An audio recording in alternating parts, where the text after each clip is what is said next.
Behind all these closed doors live some of the most famous people from stage and screen for the last 40 years. Jack Nicholson, Jimmy Hill, Al Pacino, Joe Pesci, John Hurt, Roger Moore, and the Rolling Stones. Oh, and me.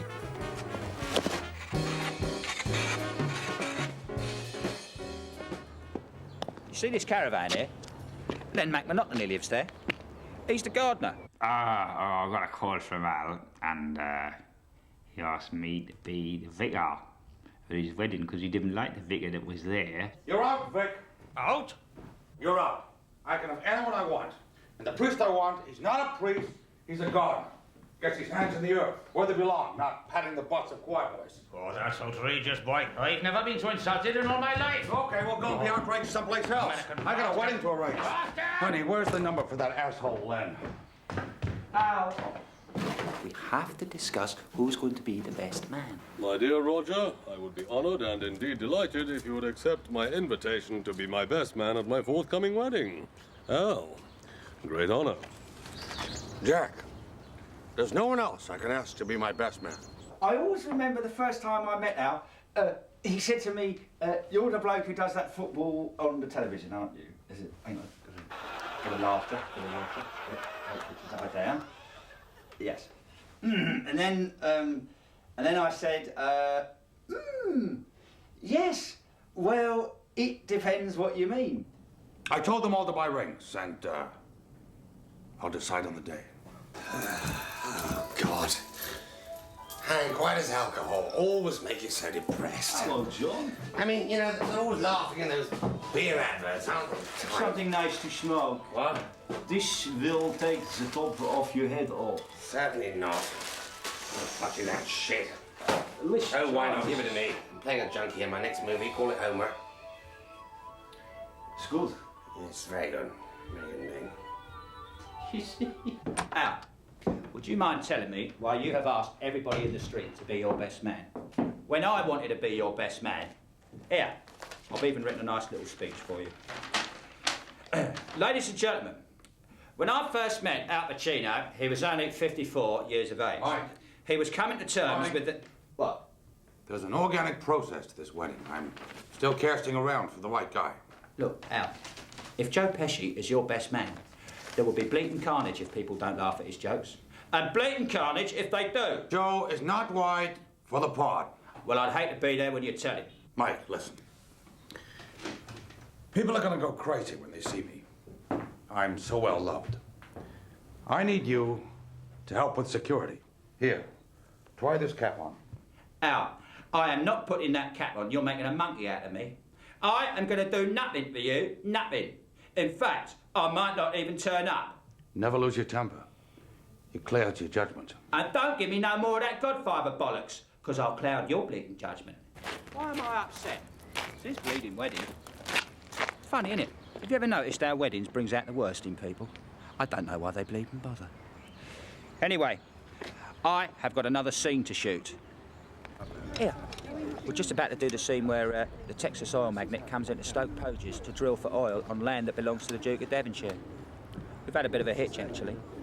Joe Don Baker, who was going to play the part, has had to pull out at the last minute. Anyway, Jimmy Hill has agreed to step in and do the job for me. He assures me he can act. Fingers crossed, eh? Right, quiet on set, everybody. Right, now, Jimmy, your motivation. Yes. You are the Texas oil magnate, Hoss McLean. You will stop at nothing to get one over on the Duke of Devonshire. Right, so I'm a magnetic oil Texan man who has lost all his oil on Joe's house. Yeah, something like that. Right, okay. We're rolling. Are we running? We're rolling. Up to speed? Speed now, go. Right. And action, Jimmy. Howdy, partner. My name is Hoss. Is it McLean or McNabb? Cut. All right, camera's cut. Right. All right, lads. I think what we'll do is, we'll do the reverse on Joe. Oh, you want me to reverse into Joe? Go backwards? No, you chin prick. Go and stick a bacon sandwich up your ass. The part I want to do is this one here. The Duke of Devonshire. What? Ha! Hey? The Duke of Devonshire? Yeah, why not? You're having a bleeding laugh, aren't you? No, and I want to wear +5s, gaiters, and a monocle the size of a kitchen window. And action, Joe. Well, I must say you have a confounded cheek, sir, don't you know? Eating your tea out of my bone china cups and lecturing me upon what oil I might invest upon. Well, then they're all righty now. I hear there's a whole river of Texas tea running, you know, under your land, like black gold at the end of the day. Good, Jimmy. Hey, Mike, I assume I'm supposed to be in a fucking coma while all this is going on, right? Cut! I think this scene needs a rewrite. Oh, you bloody Dutch, you're so weird. I mean, can't you tell that when I'm stoned, I need something normal? I need something normal to hold on to. Listen, You're about as abnormal as anybody. You are wanting normal? I'm giving you normal now. Give me normal. Listen, imagine this. Yeah, what? Imagine I remember Mahatma Gandhi chasing a very small antelope around with a spatula in the park. This is very good. This is very good indeed. Now, don't laugh. This is good stuff. I'm also thinking Helmut Kohl. We should have written a script Helmut ages Kohl ago. with very big industrial underpants on. Now you're being silly now. The first Screaming thing, like a baby. go back to the antelope. That's a very good idea. I like that now. Oh, Kirst, you look lovely. Oh, Biscuit, it's a lovely colour to get married in. oh, thank you, Eileen. I mean, what could you say if it was a girl's wedding? I mean, you can't say you look awful, Kirsty, you look embarrassing. Have a lovely wedding. Oh, do you know, everybody in the street has been so accommodating. Jimmy, he's putting up Marlon Brando. Oh, he likes being boiled to death, does he, Marlon Brando? Oh, hello. You must be Marvin Brandy. Look at Dustin Hoffman in the front bedroom. All right. And Christopher Walken's in the loft, and I've got Matt Dillon on a lilo in the scallop. Oh, I'm ever so grateful, Mrs Huggett. Right, there you go, Marlon. There's a nice glass of sherry. Could you bring it over to me? I'm very jet lagged. Oh, sorry. This is great. It's lovely to have you here, Marlon. It's really, really good. I think it's time for a bit of reminiscing here, a bit of nostalgia. See, I'm a football man, Marlon. I don't think you have association with football over in United States of America, do you? Now, Marlon. Now, this is a great game. This was the replay against Manchester United at the Cottage. Now we got a draw up there at their place. Square ball. Your room service? Yeah, first up, get this fuck out of my room and take the soda. Right, that's your bedroom in there, Dustin, and no smoking, otherwise there'll be hell to pay. Right, this is important, the toilet. Very atmospheric here, kind of gothic. When you flush it, you're watching, you go down, up, down, like that. Otherwise, you get an unwanted guest coming back at you. An unwanted guest, okay. Actually, if you want to do a number 2, you better use the pub. Where's the shower, Mrs Huggett? If you want a shower, boy, you better pop down the YMCA. But if you do want to take a bath, you can only fill it up to 3 inches, otherwise the ascot gets buggered. In fact, it is buggered. I remember when I was working on Midnight Cowboy, and, you know, to get into character Ratso Rizzo, I lived in the drains for about a month. But, thinking about it, that was kind of 5-star. I mean, I did call him a sort of a standard little 4x2 at one stage, it has to be said, you know. And that sort of broke up the conversation a bit. I want 4 lobsters on the shell. Don't bother to kill him. I'll do it myself. Bobby Robson came in. He scored the most marvellous Now goal the I've main ever course. seen. You ready? Robbo used to be You able to take a make bullet. runs from deep. You And broil then it like you would a chicken, then you surround it with plain Hazy boiled was there, rice. I was doing an overlap. You smother it in clotted cream. Hazy, If it doesn't thicken up, you Square stir in a ball. few. As you can see, me and Al patched it up. He phoned me last night on his bended knee. Yeah, I'm surprised he could reach the phone.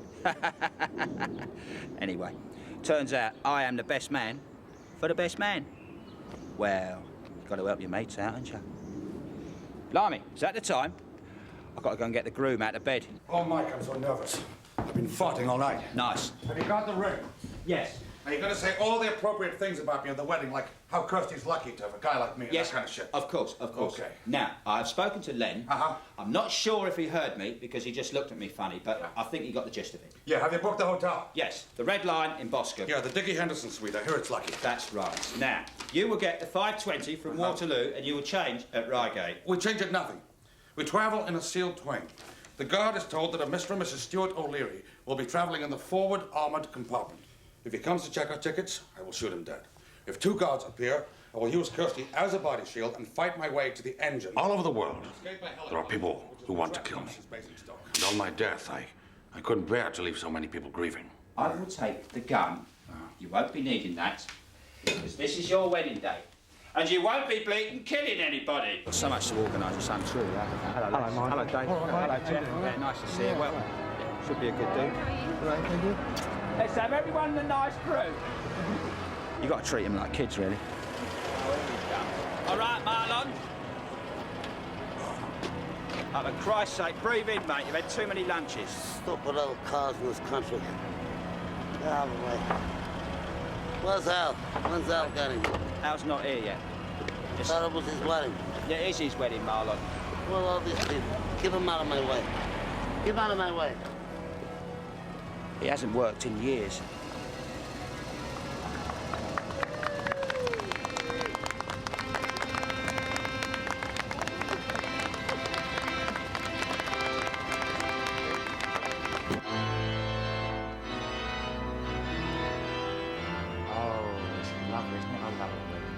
Look at Al, he's small, isn't he?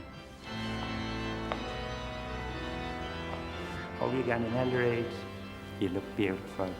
Are you ready, Al? In your own timeline. Really beloved, we are gathered here in this beautiful church to see that the wedding of Al and Kirsty guns are right.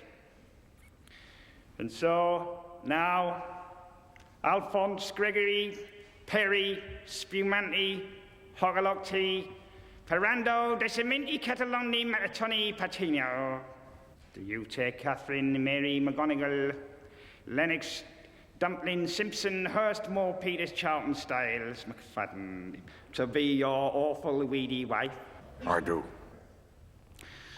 Catherine, Mary, McGonigal, Connolly, Schubert, Wisbeach, Wattapatta, McFadden. Do you take Alphonse, Crindo, Clandy, Mix, Van Hudlingbada, Pacino to be your awful leaded husband? I do. Stop. This wedding cannot continue. Mr. Pacino is married already. Al, what's going on? Kirsty, I tried to hide the truth from you. What truth? But the truth will out. Come, all of you. You will meet my wife. But I'm your wife. Right, gentlemen. You will meet my wife. What is it? Bertha Pacino. Half Creole, half Felicia Beacon. Married through 7 generations. She's got 6 fannies, 3 tits, and 5 assholes. I didn't know whether to fuck her or play her at the Edinburgh Tattoo.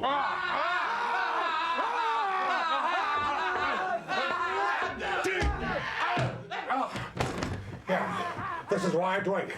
This is why I kill. This is why I live on Stella Street. Just to get a little peace. I'll never forgive you, Al. You bastard!